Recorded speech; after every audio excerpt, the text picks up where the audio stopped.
आहे की आदिवासी भागातल्या शेतकऱ्यांना त्यांच्या हक्काचा आता 7 आणि 12 मिळाला. त्यामुळे आदिवासी भागातल्या वटपट्टे धारकाचा प्रश्न तुटला. माननीय निलेशजींनी सांगितल्याप्रमाणे आकारी फळ असतील, त्या ठिकाणी वनसत्वामध्ये प्रायव्हेट वनसत्वामध्ये आलेले आहेत.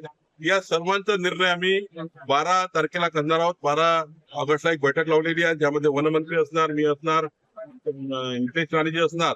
एकदा सिंधूर जिल्ह्याचे जे 6 महत्वाचे विषय आहेत, ज्यामध्ये शेतकऱ्याचे आकारी फळ आहे, त्या ठिकाणी काही गोवारी समाज आहे, आदिवासी समाज आहे, या सर्व समाजाचे जे जमिनी आहेत, या सर्व जमिनीचे त्या ठिकाणी मोजणी करून त्यांचं आकारी फळ कमी करून त्यांना निश्चित प्रॉपर्टी कार्ड मिळालं पाहिजे, ही भूमिका आमची राहणार.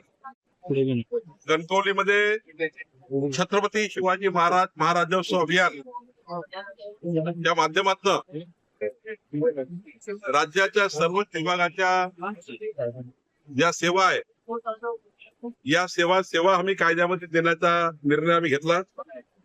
मला या गोष्टीचा अभिमान आहे की आमच्या जिल्हाधिकारी आणि सर्वच विभागाच्या टीमने मिळून सिंधूर जिल्ह्यामध्ये 56,000च्या वर लाभार्थ्यांना आमच्या सर्व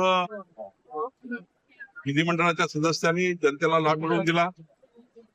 आमचे निलेश राणेजी पालकमंत्री यांनी मोठ्या प्रमाणावर शिबिराचं आयोजन केलं. आमचे सर्वच आमदार निलेश राणेजी आणि सर्वच आमदारांनी आपापल्या भागामध्ये छत्रपती शिवाजी महाराज महाराजोत्सव अभियान केलं.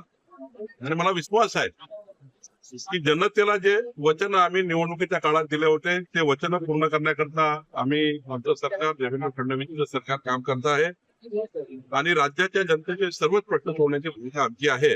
मी या ठिकाणी 135 निवेदन घेतलेले आहे. त्या निवेदनावरही आम्ही महिन्याभरात कारवाई करणार आहोत. आणि या जिल्ह्याचं 3-4 विषयावर महत्वाचं काम आम्ही करणार आहोत.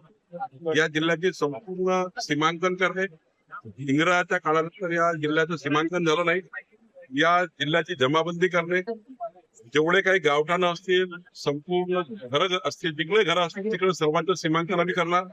शेतमत्स्याचं सीमांकन आम्ही करणार, पोट हिस्साचं सीमांकन आम्ही करणार. एकदा कम्प्लीट जमाबंदी आम्ही सिंधुदुर्ग जिल्ह्यात करणार.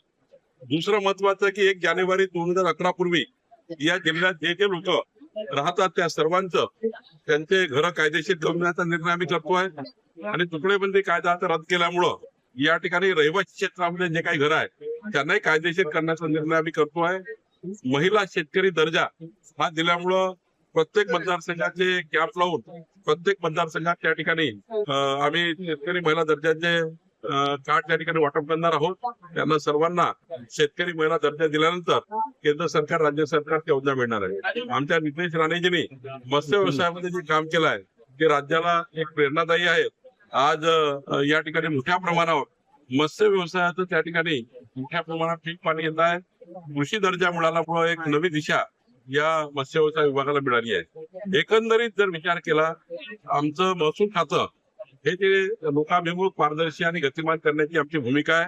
आमचं सरकार, देवेंद्रजींचं सरकार हे प्रचंड ताकदीने जनतेच्या पाठीशी उभं आहे. आणि याच्यात आम्ही माननीय नारायण राणे साहेब जे राज्याचे माजी मुख्यमंत्री, महसूल मंत्री म्हणून ज्यांनी काम केलंय, ती भूमिका तथा पुढे नेऊन आम्ही या ठिकाणी या जिल्ह्याला पुढे नेण्याचा प्रयत्न करतोय. सर, आपल्या